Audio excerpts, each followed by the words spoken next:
a grace when the heart is under fire.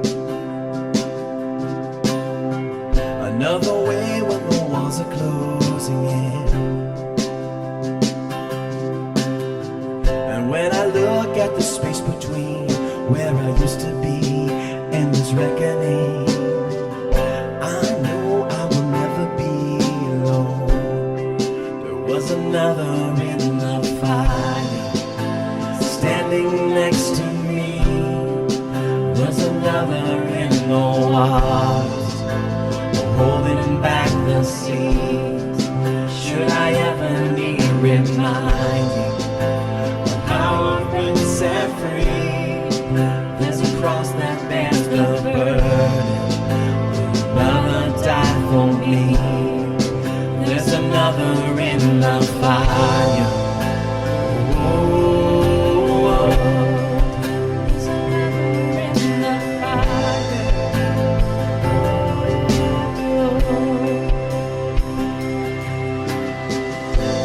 Dad left for dead beneath the waters. I'm no longer a slave to my sin anymore.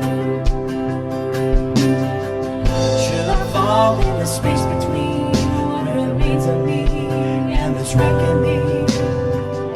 Either way, I will bow to the things of this world.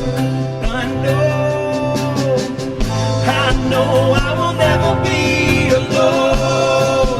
There's another in the fire standing next to me. There's another in the waters holding back the seas. Should I ever need reminded of how you set me free? There's a grave that holds nobody. Now the power lives in me. There's another in the fire. Whoa, whoa. There's another in the fire. Whoa, whoa. There's another in the fire. Whoa, whoa. There's another in the fire. Whoa. I can see the light in the darkness as the darkness bows to him. I can see the road in the heavens as the space between west and I can feel the ground shake beneath us as the prison walls cave in. But nothing stands between us. But nothing stands between us.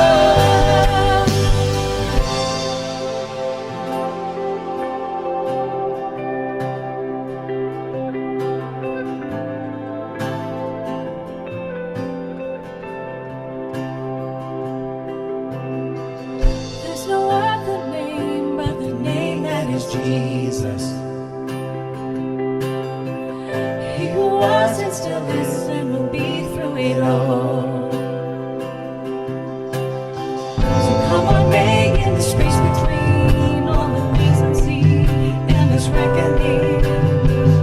I know I will never be alone. I know I will never be alone. There's another in the fire standing next to me. There's another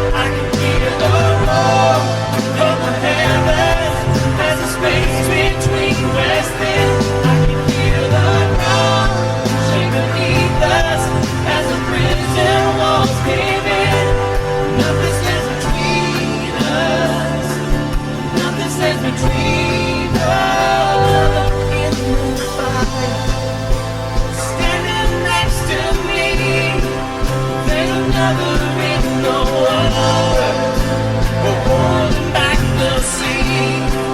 Should I ever need reminding how good you've been to me, for the joy of every battle, 'cause I know that's where you'll be. There's another in the fire. Oh, there's another in the fire. Oh, there's another in the fire. Oh, there's another in the fire. Oh.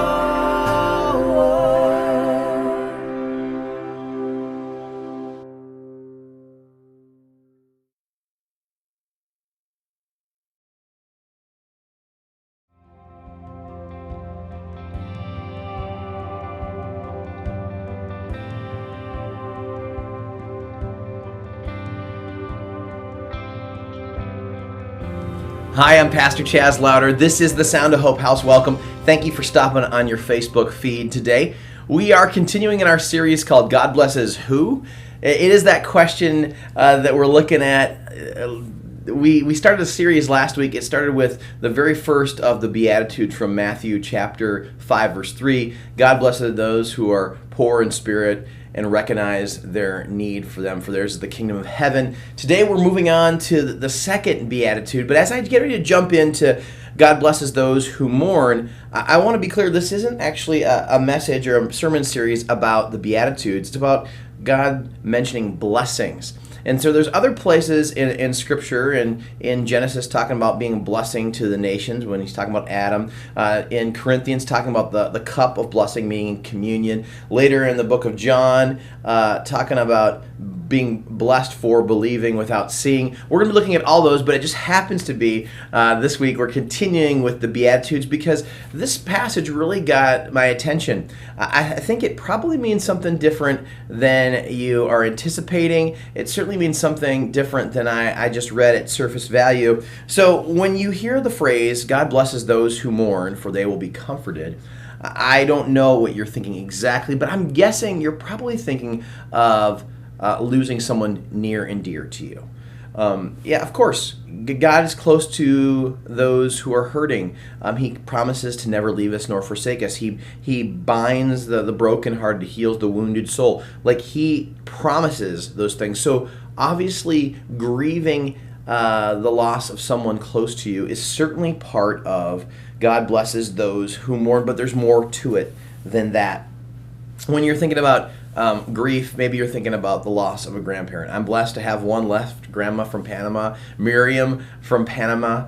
My other grandparents are gone now, and I grieve them. I grieve the fact that I didn't get to spend a lot of time with them because they live in other states and in other countries. But maybe you're thinking about a grandparent that you grieve. Another thing that we grieve are relationships. Relationships fall apart, relationships break, and we grieve the loss of that person in our lives, the relational loss. We grieve the loss of pets. You know, in different seasons of life, I've been through various pets. There was a fish season where I had some little sharks. That sounds much cooler than it is. They were like little catfish, but little sharks. And other little fish. I didn't get too worked up about the fish, but then there was the birds, the parakeets, the parrots. Yep, I've always had cats and dogs. I've basically had a zoo. And when you lose one of them, especially if they're more social, more interactive, like the parrot or a cat or a dog, there is something missing. There's a great remorse that happens as you come home and they don't come running, or I think about whistling when I turn off the light when I leave my room and my dog would come and you'd whistle and the dog wouldn't be there. You're kind of like, oh, that's right. This is not going to happen anymore. You think about the loss of a job. I've experienced this lately, and man, thinking about grieving the loss of seeing friends at work that you see all the time. I've been wrestling with that since the end of January. I try not to be angry and bitter at my previous employer, like you are experiencing. You're mourning the loss of this regular work. One of the first tasks God called us to do is He gave us some work to do with Adam and Eve, naming the animals and tending the garden. And then there's the loss, that separation. There's those famous 5 stages of grief. I'm sure that you've heard at some point in your life. You've got denial, anger, bargaining, what's the others? Depression and acceptance. And even though I think that most of the time has to do, again, with the loss of a person, I see this in the loss of a job or a relationship too. You just can't, those can't be happening. Then you get mad about it. Then you're like, well, maybe if I do this, I'll be able to fix the situation. You get depressed about it, then you finally come to terms with it. Those 5 stages of grief are, I think, you see that in mourning more than just a person. But as we look at this passage, God blesses those who mourn; they will be comforted. Normally, I would tell you, if you want to read the Bible, you want to know what it means for your life, just pick up a Bible, pick up a few Bibles, and read them contextually. There is a fantastic book. I don't know if I mentioned it before at the Sound of Hope House, but I've shared it with friends, and they've written more than one of these books, but it's a book called How to Read the Bible for All It's Worth by Fee and Stewart. And it was Douglas Fee, and I can't remember what Stewart's first name is. Doesn't matter. They've written a couple books on how to read the Bible, and that one, How to Read the Bible for All It's Worth, is fantastic because it just really teaches you kind of some of the basics about the different types of literature in God's Word, but also how to read the Word contextually. I got it, I think it was my hermeneutics class at Bethel, and it was required reading, and I just found it so valuable. I have a couple copies of it. I've given it away from time to time. And normally, they would tell you this too. All you have to do is just pick up a Bible, read it contextually, read it, say, what does this passage mean to the passage next to it, and to the whole chapter, and to the book, and to the Gospels, and to the New Testament, and to the whole Bible. You read that contextually, I think the great majority of the time, you're going to be able to figure out what's going on. I got to tell you, this week I was particularly helped out by some commentaries and some internet reading by people with big brains and lots of letters after their names, PhDs and stuff like that. I think we get, certainly on the surface, we know that God comforts those of us who are mourning something in our lives. But I really think that the original language helps a lot here. This word to mourn, especially as it appears in the Greek, is the deepest form of mourning, to grieve as if you're losing a loved one, someone who is no longer here. But there's more to it than that. The second way this passage can be interpreted, and I think this is very 2019, things go in trends in the church, phases in the church, and in the last few years, and I say this with respect, there's a big trend towards social justice. I'm a person who's leaned into that and worked to help curb some of that too, serving as a missionary, helping those who are less fortunate, those who are broken, those who are impoverished. That seems to be a big trend and a big hot button word in the church in the last several years. And I think that as I'm reading the commentaries, digging into God's Word, reading it contextually, God cares about those who are far from Him. God cares about the broken world. I mean, we see that throughout Scripture. God is literally reaching out to us with His Son. I read this week, this little phrase, Christianity cares. And if you look at the history of the church and the things that the church has influenced the world, a lot of times in 2019 we get a lot of negative press, how we've oppressed this group or that group, or how we've not use the right language at the right time, or something like that. And I'm not negating any of that for a second, but you think about, just for one example, care for widows, for orphans, the elderly, the infirmed, those with special needs. The church has really led the way in history and brought the rest of the world up in this regard. With regard to care. Christianity is caring. And so when you see brokenness in the world, you see injustice in the world, you see things that just aren't right, and your heart breaks for them, you mourn for those who are suffering, I believe God's going to comfort you. There's going to be something that comes of that. I just think of the example in the United States, the border. regardless of what you think about that politically, and if you know me, maybe you know how I feel about that. Again, especially living amongst much of that caravan when we lived in Belize for a year. Regardless of what you think about that, whether you're a Democrat or you're a Republican, your heart can't help but hurt when you see these families and what they're going through, trying to figure out a better situation for themselves. God blesses you when you mourn for the suffering, when you mourn for those who need, those who are in need. And then the final way to really break apart this phrase, God blesses those who mourn, is this idea that God blesses us when we mourn over our sin. Yeah, our sin. That's a word that you don't hear very much talked about. People don't like to talk about sin because the person who is sharing it kind of puts you on a different place. Like, those of you who sin, here's how God is near to you. Let me just be really clear. Chaz Lowder is a sinner.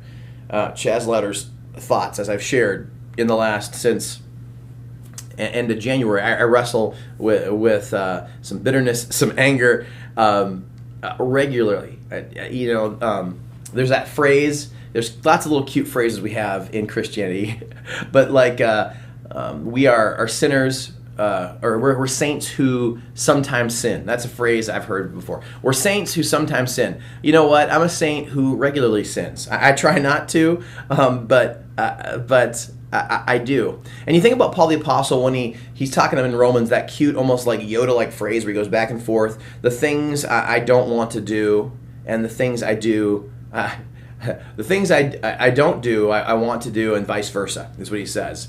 And that is Paul's heart articulating, I think, what Jesus is saying here. The things I want to do, I don't do. The things I don't want to do, I do those things. That's Paul lamenting over his sin, lamenting over this lack of alignment with God's standard for his life. God says, hey, this is what I've called you to, and said, but I really want this other thing. When you think about the sin in your life, sin is separation from God. Sin is rebellion from God. And as we grieve our sin, we grieve our sin. But the world doesn't grieve sin. The world grieves us who grieve sin. I read that this week. I thought that was pretty good too. It looks like an unnecessary restriction on our lives when, free to be is the phrase today. You're free to do whatever you want to do, and we say, well, no, there's some standards for my life, and I don't want to fall out of line with what God is calling me to. When we grieve the natural born corruption in us, we're blessed. See, these whole phrases, it's important to remember. It's not future tense. You're going to be blessed. You're blessed right now. You're blessed when you're poor in spirit, when you're humble right now. Yours is the kingdom of heaven. You're blessed when you mourn. You're blessed right now. These are present tense. This is not a future thing. Continuing on, I was just thinking about this idea of sin, and I realize talking about sin is difficult. One of the things that drives me crazy is when I'm driving down the road and I see one of those signs that talk about Jesus, talk about God in a really negative way. It just happened this weekend. We're driving, and it said, we're up near Duluth, and it says, when you die, you're going to meet God. And it was, are you ready to answer? And judgment's coming, or something crazy. And it's this fear tactic with regard to our sin. It's the thing that drives me crazy about that is it's just a crazy way to start a conversation. Let me be really clear. Like, sin is real. Sin is real in my life, and we need to lament it. When Jesus is telling us to lament it. If you look at what we talked about last week, God blesses those who are poor in spirit. In that second phrase, realize their need for Him. That's what the NLT says. This is the next piece. We realize our need, and we're broken over it. We're mourning that. I just think it's a crazy way to start a conversation. You walk up to someone and say, hey, by the way, you're a sinner, and you're going to hell. Are you aware of that? There's a famous evangelist and a famous American actor that actually shared Jesus in this way. And while I recognize that God uses lots of different ways for people to come to faith in Him, it just drives me bonkers because I just don't. I feel like that's like the definition of accosting somebody with God's word. Yeah, I think that talking about His love, mercy, and grace is how I want to go, and that makes sense, right? Even as I look at communion, and we'll probably look at communion sometime during this series. You look at the Corinthians passage, and it's very serious business. He talks about approaching the table with reverence and not drinking judgment on yourself, holding this as a serious moment.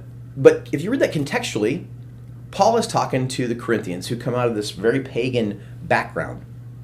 You read the gospel accounts of the Lord's Supper, none of that is there. In Matthew, he says, here, take it, eat it. Because his disciples, his Jewish followers understood how to have a holy party.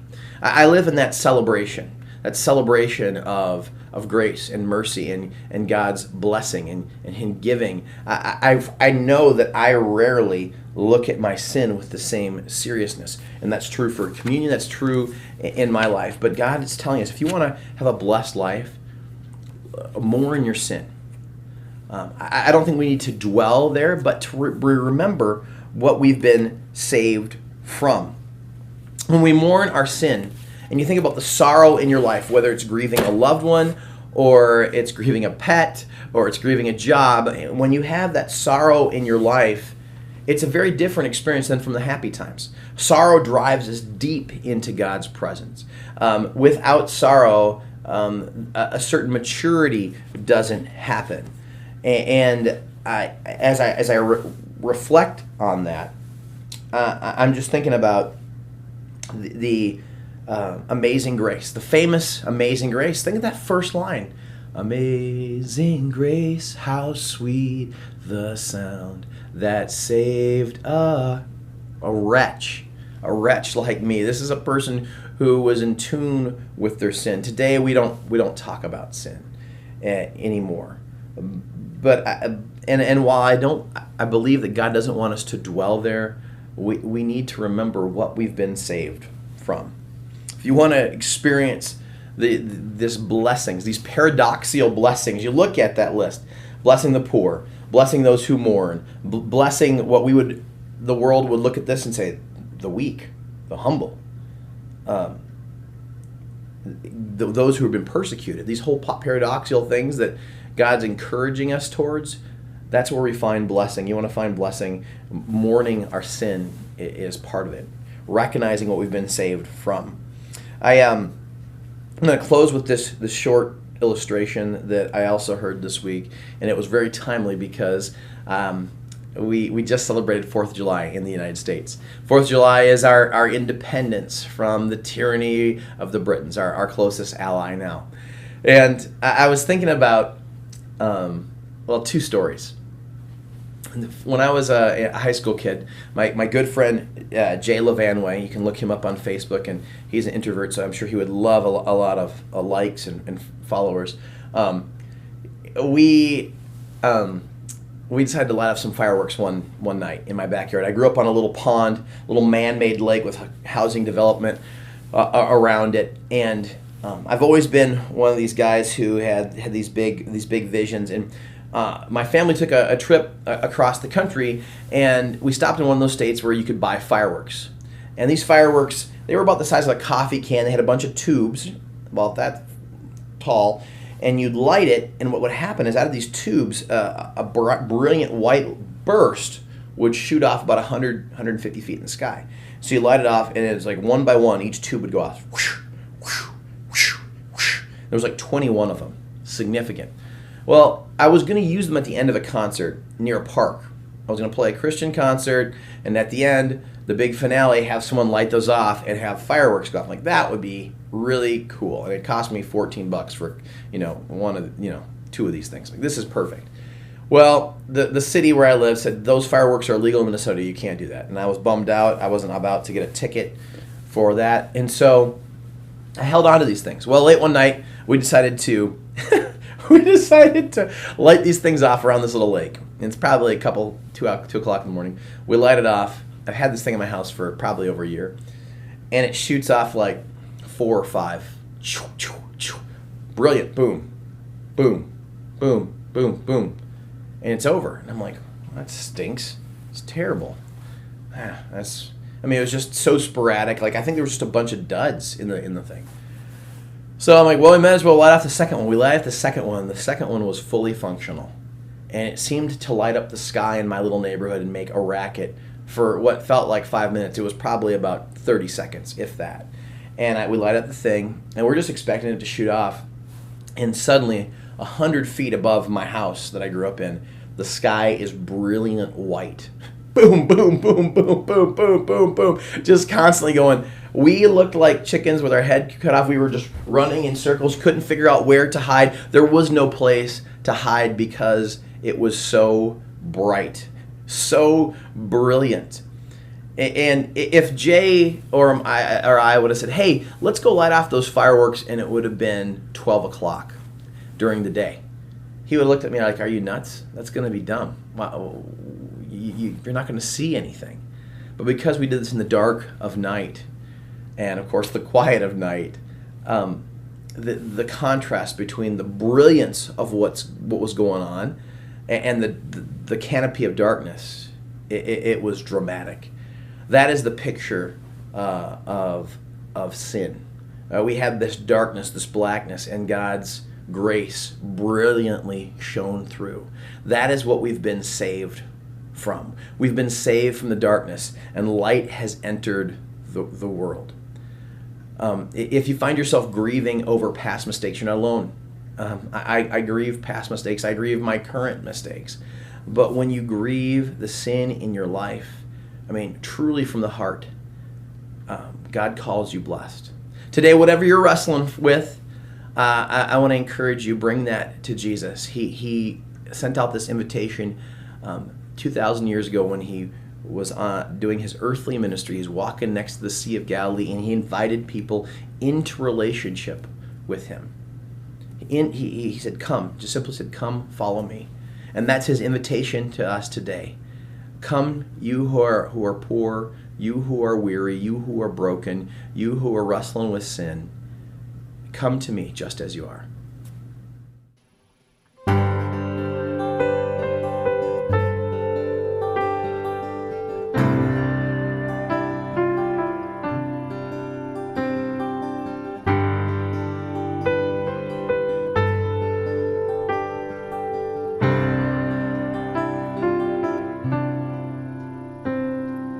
Come out of sadness from wherever you've been.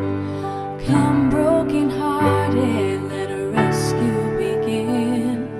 Come find your mercy, oh sinner, come near. Earth has no sorrow that heaven can't heal.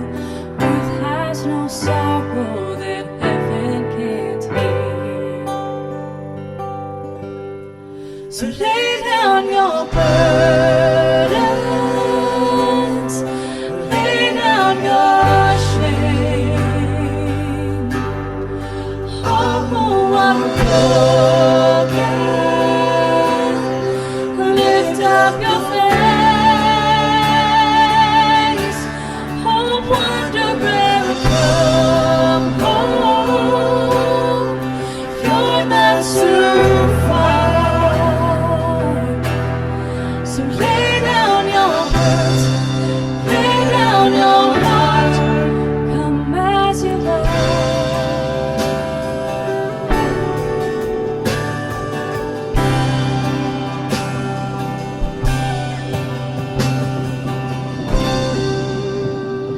There's hope for the hopeless and all those who've strayed. Come sit at the table, come taste the grace. There's rest for the weary, rest that endures. Earth has no sorrow that heaven can't cure. So lay down your burdens, lay down your shame. Oh, I'm broken. Lift up your face.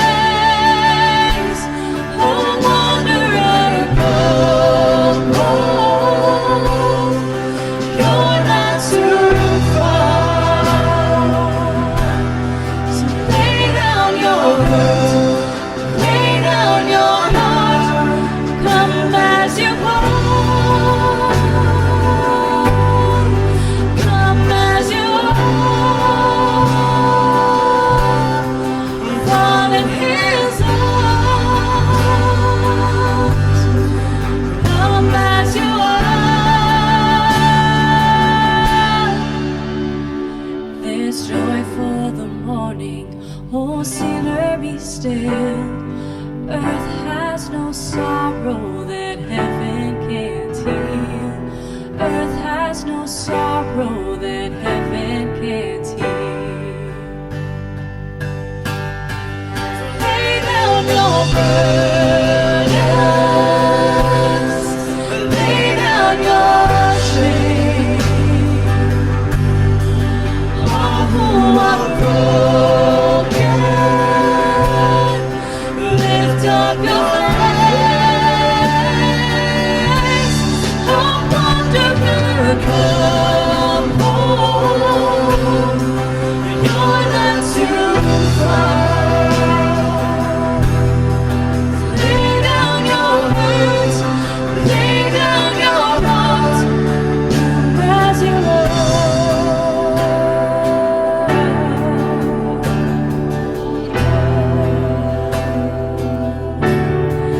Come as you are.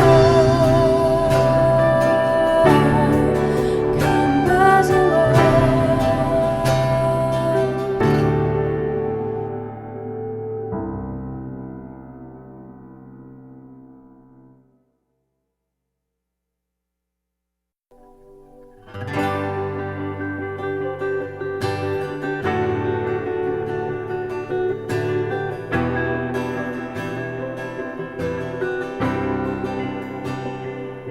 Right now, we need to hear you speak.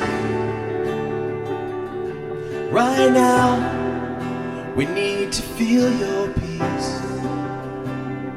And we believe there's power in your name. You will come every time we pray. We want to know the God of impossible. Let us see your fire fall down. We want to watch you move in miracles as you did then here right now. Right now, your grace flows like the flood. Right now, there's healing in the blood. We believe there's power in your name. What was dead, and what could have been? We want to know the God of impossible. Let us see your fire fall down.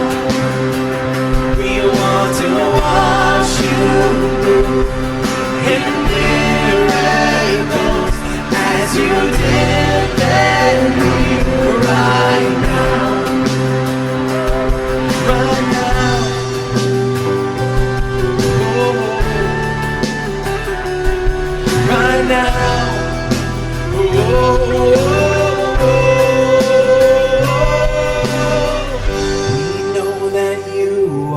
Our fighter, whoa. You have the heart of a father, whoa. You're gonna finish what you have started. We know that you are our fighter, whoa. You have the heart of a father, whoa. You're gonna finish what you have started. We know that you are a fighter. You have the heart of a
see your fire fall down. We want to watch you move in miracles as you did then here right now.